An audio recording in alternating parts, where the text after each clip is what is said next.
todos, amigos de Suma Inferno. Soy Rodrigo Cerda desde la ciudad de Guadalajara y para todo el mundo.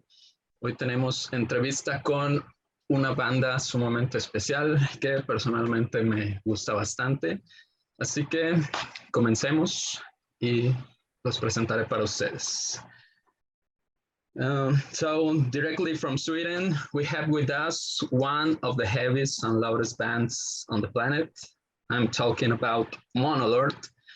We're here with Mika and Sven. How are you guys? How are you today? Oh, we're beautiful. How are you? I'm fine. It's so special this time talking with you guys.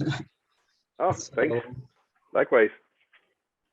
Where are they right now, you guys, in this moment? We're at home in Sweden. In Sweden, that's great. So, thanks for the time for this little talk with Suma Inferno. We know that this is one of the first interviews with the Mexican press, and it is important that those who still don't know Monolord know what they have been missing all this time. So let's start talking about something basic.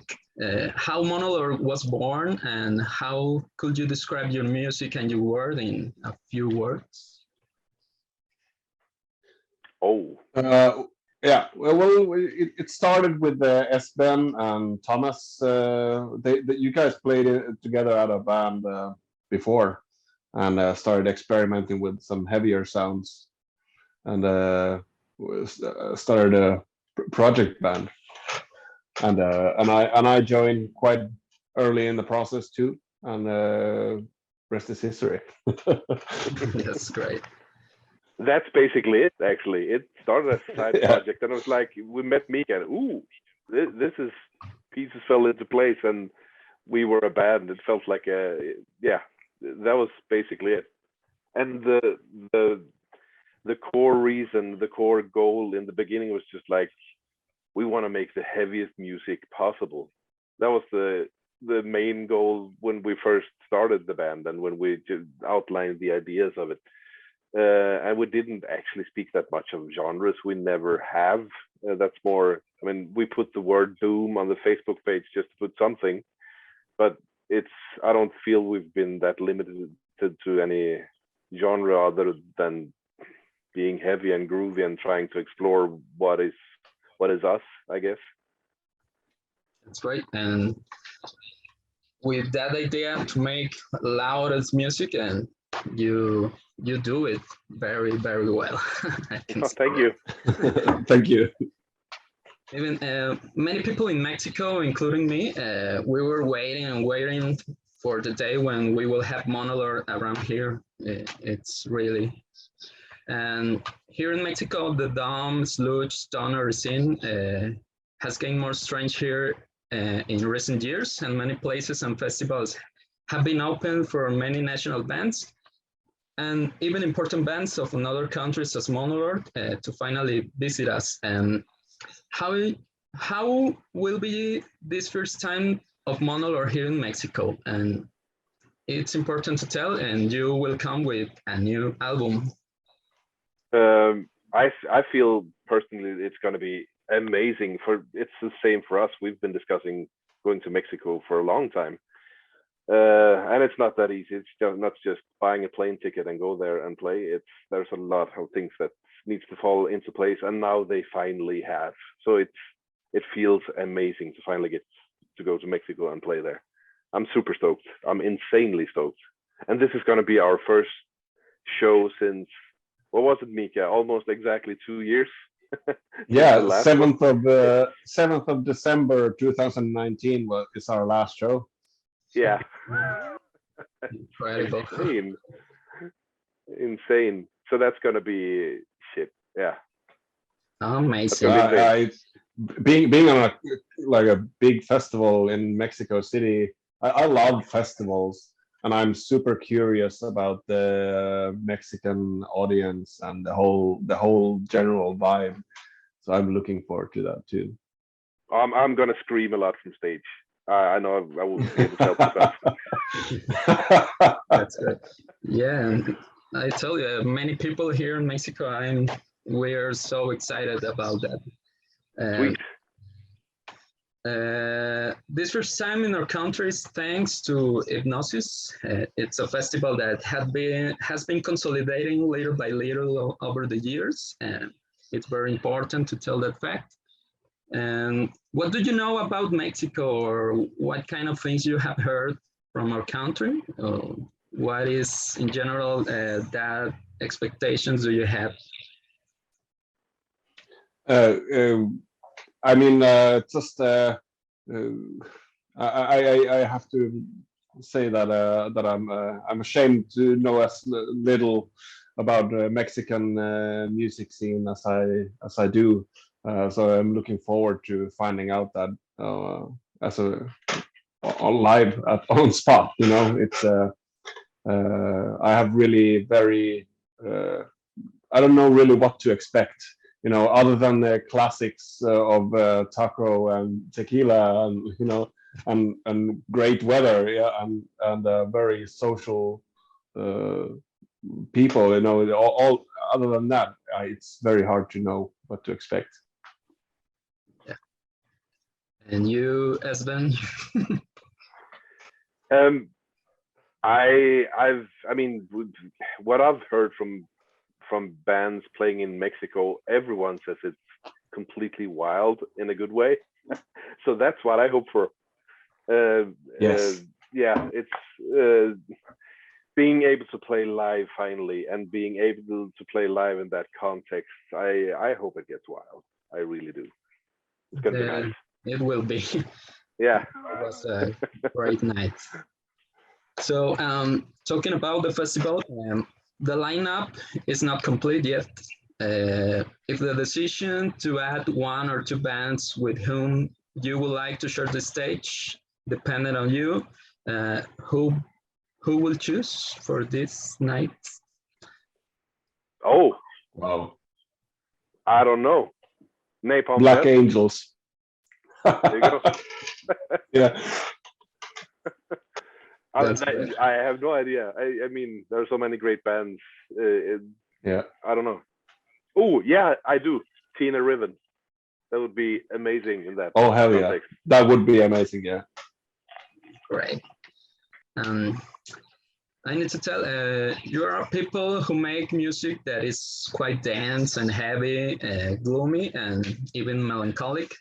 But when I talking to you guys, I need to say that it's easy to see that you are super cool people and appreciate that.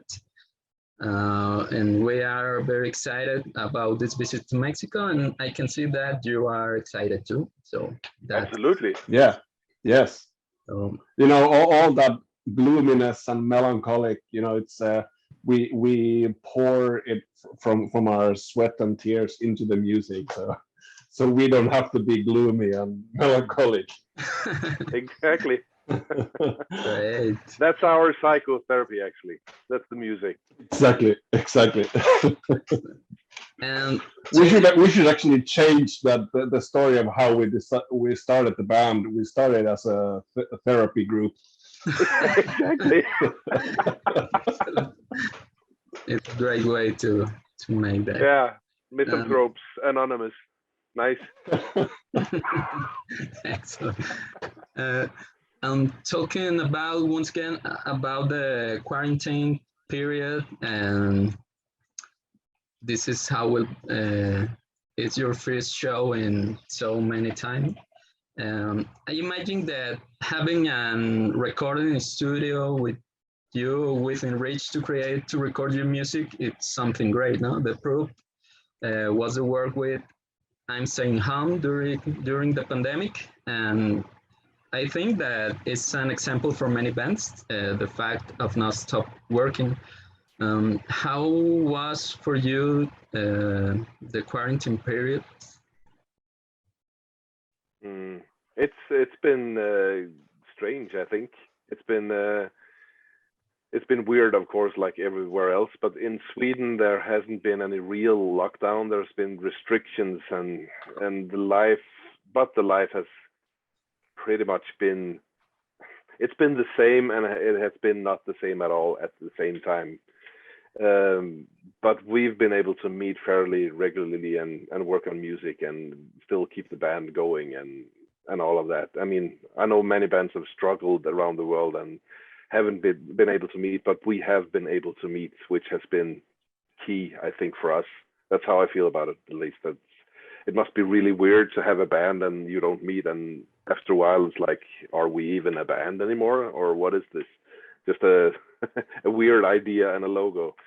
But what we've been doing has kind of been, there's kind of been a presence of Monolord all the time during the pandemic, which made a lot of difference, I think, for the feeling of the band. Yeah, I would agree on that. It was a weird time, and since we anyways needed a break from touring, it was we used it well and charge our batteries to continue working, and we're always there for each other.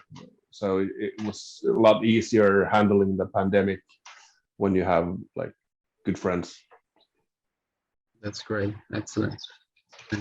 Talking about that, how is in general the connection between the three? Talking about in two ways: working in the studio and playing a live show. What aspects or feelings you guys think change in both situations? Because of the pandemic, or in general? In general.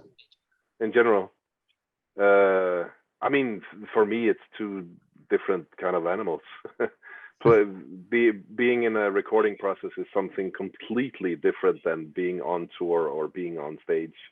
It's different outputs, different creative mindsets, different everything. But I think we've, as I see it, we were fairly old when we started this band, and we've played in bands since, I mean, the 80s. So we have a lot of experience playing in bands and doing a lot of different stuff before the three of us met in Monolord. So we also know that having even a little bit of success is really rare in the music business, and we want to do everything to make the best of that possibility. And that also means we've had to grow, and we've had to discuss a lot of things in between us, and we've had to pass a few hurdles, as you do. But I think I mean that in the best possible way. I think we're in a really good place now because of it, or thanks to it. I definitely agree. Yeah, it's a totally different thing to start a band and start actively touring when you're 20 compared to our age, 21.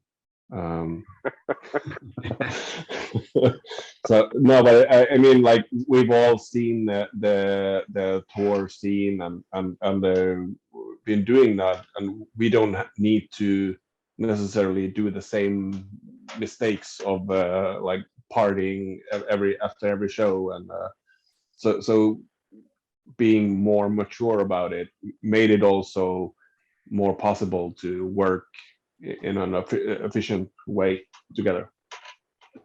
Excellent. Talking about once again of your music, your new album, Your Time to Shine, it's coming. We have already heard two great tracks, The Weary and I'll Be Damned. So how do you define this new album? What can we expect from him? It's literally the time to shine for Monolord, maybe? Well, the theme is kind of like going through the rest of the songs as well. Like it's more in a way, like it all means a little bit different to all three of us. It's how you interpret everything, but I would think we can all three of us agree on some kind of a taking a stand on how the society looks at the moment in both like the nature catastrophes due to global warming and I mean us as a human species have not really been taking care of our planet due to just greed. So it's a kind of an ongoing theme, I guess, on the last songs. Yeah, I agree. I feel the same. And there's also the aspect of on the same theme, the aspect of this being the feeling of our generation has failed and the generation before us has failed. We've just fucked this planet up beyond recognition, and apparently we're not doing anything about it. So it's the next generation's time to shine, the next generation's time to fix this, because we fucked up and we weren't able to make anything better of this, apparently. Right. That's one interpretation, and that's one angle of it. But yeah, it is our time to shine. It should be, not necessarily for us as a band, but for us as a species, for humanity. It is our time to shine. We should step up. We should really do something about it. But apparently we won't. Just sit there. Hey, it's burning. Nice. It's fine. Yeah, it's fine. It's good to know that. It's great. And other thing, how does Monolord get along with religion? I wish we could end all religion. Honestly, I think it's poison. It has done so much harm to so many people for centuries. I want to be the advocate for real love and real compassion and real empathy, not the fake controlling kind. So organized religion to me it's just a power tool. It's nothing else. Yeah, I'm all for like if a person needs kind of like if a person needs that spirituality to evolve as a person, to become a better person, sure, I'm all for that. Go for it. But as far as goes as an organized religion, it's all just poison. And to like collaborate to the previous question as well, I don't think we as a human species can evolve before we stop believing in made up characters. There's like gods or angels or whatever. Well put. I agree. Yeah. Oh, I agree with you, Mika, on the aspect of if you need that for yourself, if you need any level of spirituality, whatever it looks like, whatever it is, I fully respect that 100%, because we're different and we need comfort in all kinds of facets of life. So it's like you said, it's the organized part of it I really dislike. I really despise. And that doesn't mean I despise if someone wants to believe in something for comfort or for just framing your life. That's fine. Everyone should do whatever they please to feel good. But as long as they use it to control your fellow human, that's not okay. Excellent. That's great. I want to teach you a couple of words in Spanish.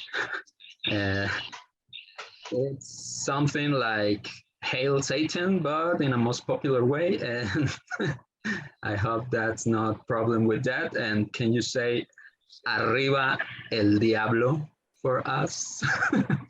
I have ice in my mouth. Wow. Arriba el Diablo. Arriba el Diablo.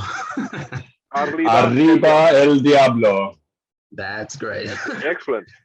I need to hear that. Can we use that when we get to the airport? Is that okay? Yes. In customs. In every place in Mexico. Yeah. Oh, perfect. It's first to go through customs, Arriba el Diablo, and then it's Lo siento. Yeah, excellent.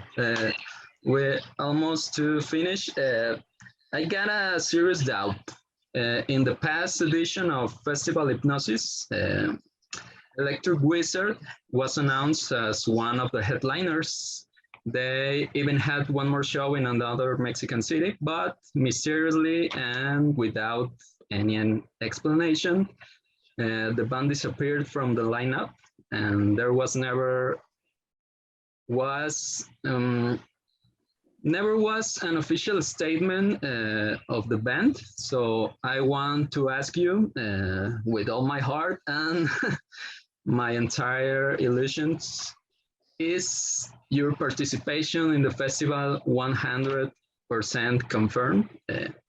But I really hope so. I would be very disappointed if it weren't. Yes. Yes. I would be devastated.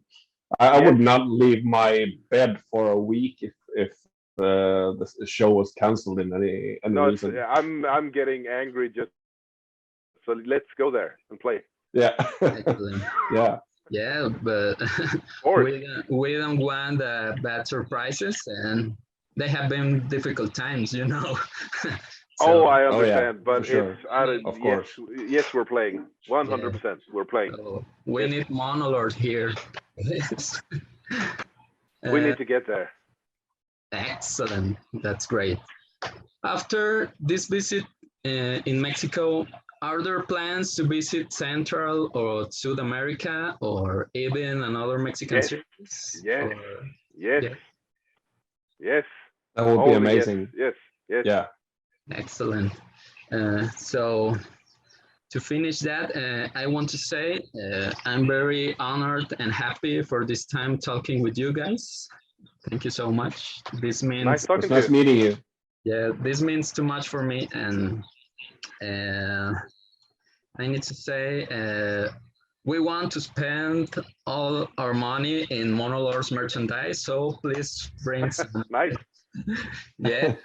So, here in Mexico, sometimes it's hard to find, or is some expensive to order it from other countries. But we can handle with that. So I want to thank you once again, and in the name of the Suma Inferno team, I want to thank you for your time for this interview. And as a big fan of Monolord, I want to thank you for your existence and thank you for all great music. Thanks, man. Thank you. Appreciate it. Thank you so much, really. Anything else that you want to say to all the Mexican audience, or say goodbye? Arriba el diablo. Arriba. That's right. Excelente. Gusta. So once again, thanks for the time and thanks for the words. Para todos los que nos miran, nuevamente gracias a todos por checar esta pequeña entrevista y no se pierdan por nada del mundo lo nuevo de Monolord que está por venir, y tampoco se pierdan la próxima edición del Festival Hipnosis este 6 de noviembre en la Ciudad de México. Yo soy Rodrigo Cerda y estás en Suma Inferno.